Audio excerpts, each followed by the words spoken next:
Bienvenidos a la serie de podcast de formación del programa Aula para accionistas de CaixaBank. Hoy, cuellos de botella. Bienvenidos a la segunda temporada de Formación Financiera Aula, la serie de podcast de formación del programa Aula para accionistas de CaixaBank, donde compartiremos los temas más actuales de finanzas de inversión. Soy Josep Lop, responsable de formación para accionistas en CaixaBank. Empezamos. Podcast Programa Aula. En este capítulo contamos con la participación de Claudia Canals, Lead Economist de CaixaBank Research. Bienvenida, Claudia. Gracias por acompañarnos hoy. Hola, Josep. Con muchas ganas de arrojar un poco de luz sobre el tema. Gracias por la invitación. También tenemos con nosotros a Víctor, accionista de CaixaBank, con quien hemos comentado en muchas ocasiones la importancia de entender esta situación. Hola, Josep. Mucho gusto, Claudia, y espero que puedas darme respuesta a algunas de mis dudas. Seguro que Claudia nos podrá contar bastantes cosas sobre el tema. Hoy nuestros invitados conversarán sobre los cuellos de botella, un problema a tener en cuenta para cualquier accionista. ¿Por qué se generan? ¿Qué impacto pueden tener en vuestras acciones? Víctor, ¿cuál es tu primera pregunta? La verdad es que a mí me gustaría empezar con una cuestión bastante sencilla. Estoy preocupado por los problemas de abastecimiento de suministros constantes de este último año. ¿Tiene algo que ver con los famosos cuellos de botella? Una pregunta muy interesante. Pues sí, Víctor, tiene mucho que ver con ello. Estamos de acuerdo con que en los últimos meses ha habido un problema importante con el abastecimiento de suministros. Antes de entrar en la materia, es importante entender bien qué son las cadenas de valor globales, o lo que es lo mismo, las cadenas de suministro globales. Vale, bien. Entonces, ¿qué entendemos como cadena de valor global? Cuando hablamos de cadenas de valor globales, o como se refieren la mayoría de los empresarios, cadenas de suministros globales, hablamos de todos aquellos ecosistemas que crean producto de la fragmentación del proceso productivo en distintos procesos. Vale, es decir, un ejemplo podría ser el de la chaqueta que llevo puesta ahora mismo. Esta puede haber sido primero cosida en Vietnam y después teñida en Bangladesh. Exacto, y algunos de los procesos dentro del proceso productivo se hacen distanciados de otros, en países distintos. Vale, de acuerdo.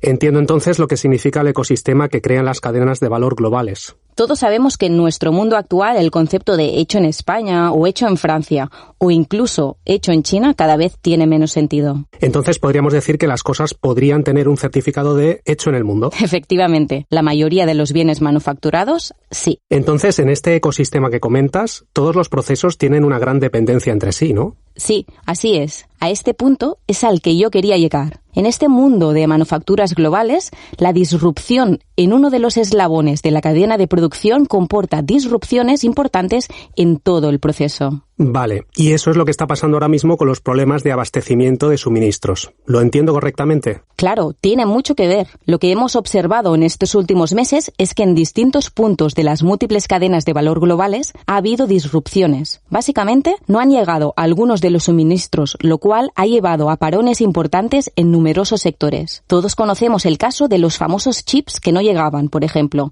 y las paradas que eso ha comportado en las fábricas de automóviles en bastantes países, también en el nuestro. Y estos parones o disminución en la producción como consecuencia de los retrasos en la llegada de los suministros son los conocidos cuellos de botella. Vale, ahora lo entiendo.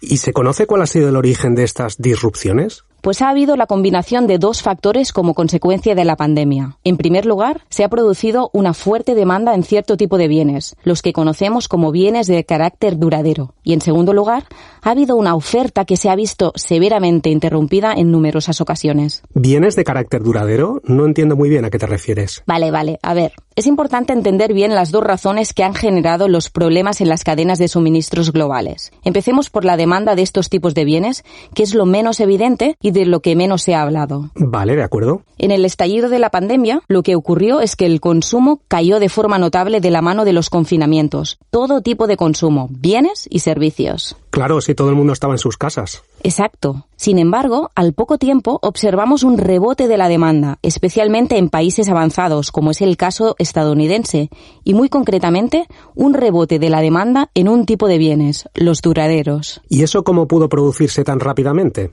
Pues esta capacidad de demandar y consumir del consumidor americano, algo parecido ocurrió en Europa, pero con menos ímpetu, estuvo favorecida por las importantes políticas económicas extraordinariamente expansivas que ayudaron a mantener las rentas de los ciudadanos del país junto al ahorro forzoso acumulado en el confinamiento. Y como decía antes, este fuerte rebote en la demanda, además, ha sido sesgado hacia un cierto tipo de bienes, los bienes duraderos. Ah, sí, recuerdo que en Estados Unidos enviaban cheques directamente a la gente, pero es imposible que se recuperaran tan rápidamente los niveles de demanda y consumo de antes de la pandemia, ¿no? No. Obviamente, la demanda de servicios ha sido mucho más contenida, porque han estado restringidos muchos servicios por las restricciones COVID, pero como no se ha podido gastar en servicios, sí que se ha gastado en este otro tipo de bienes.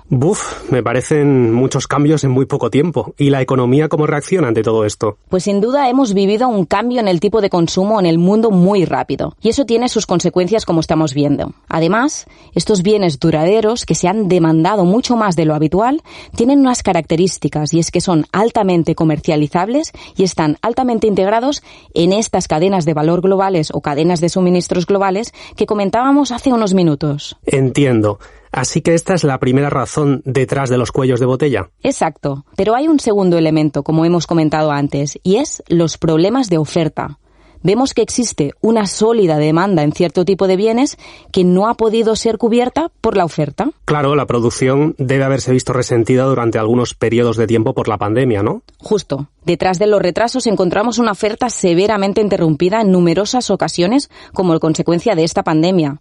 Así, por ejemplo, hemos visto como recientemente en China se han decretado numerosos cierres en importantes ciudades del país como parte de su política de COVID-0. Ello quiere decir que hay incidencias en la producción en fábricas y en los flujos comerciales en los puertos marítimos de dichas ciudades afectadas. Y si estos cierres ocurren en China, todos los demás países lo notarán también, ¿verdad? Claro. Si China, que es el eje central de la cadena de valor global asiática, padece cierres en su producción, pues irremediablemente comportará una producción deprimida en numerosos eslabones de un gran número de cadenas de suministros globales. Entiendo. Entonces estos dos factores son los que han dado lugar a los famosos cuellos de botella, ¿no? Exacto, así es. Los cuellos de botella vienen dados por una oferta deprimida ante las disrupciones en la producción y una demanda relativamente sólida en bienes duraderos por la pandemia. ¡Qué interesante! Es increíble cómo de conectado está el mundo y lugares tan distantes entre sí. Sí, de hecho, debemos tener claro que las disrupciones en las cadenas de abastecimiento globales son uno de los principales riesgos a los que se enfrenta la economía mundial a día de hoy. Además, los cuellos de botella añaden presión a los ya elevados precios de consumo. Sí, claro. Un desajuste entre la oferta y la demanda no debe tomarse a la ligera. Estoy pensando, entonces, ¿qué solución podemos encontrar ante esta situación? Pues mira, Víctor, ya se ha empezado a intentar dar soluciones ante el problema de la oferta, al menos en algunos ámbitos. Así, por ejemplo, vemos un fuerte aumento en las exportaciones de chips de Taiwán, que es uno de los principales productores.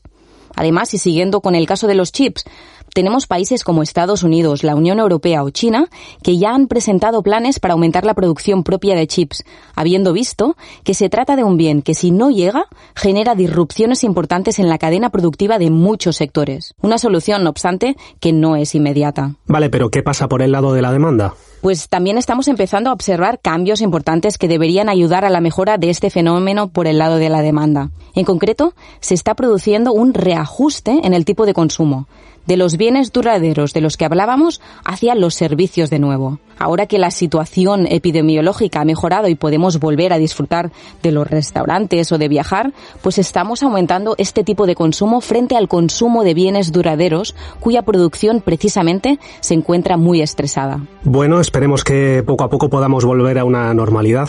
Muchas gracias por tus explicaciones, Claudia. Ha sido muy interesante escucharte. Muchas gracias a ti, Víctor. Me alegra si nuestra charla ha podido ayudar porque es un tema un poco complejo, pero de mucha actualidad. Además, ha sido genial pasar este rato juntos. Estoy seguro que nuestra audiencia ha quedado encantada con vuestra conversación. Gracias a los dos por vuestra colaboración y hasta pronto. Muchas gracias por vuestra atención. Esperamos que hayáis disfrutado del segundo capítulo de la segunda temporada de Formación Financiera Aula, los podcasts de formación del programa Aula de CaixaBank. No os perdáis el siguiente capítulo, que viene con un tema del que se habla mucho en estos últimos tiempos y que probablemente marque el comienzo de una nueva era de conectividad digital, el metaverso.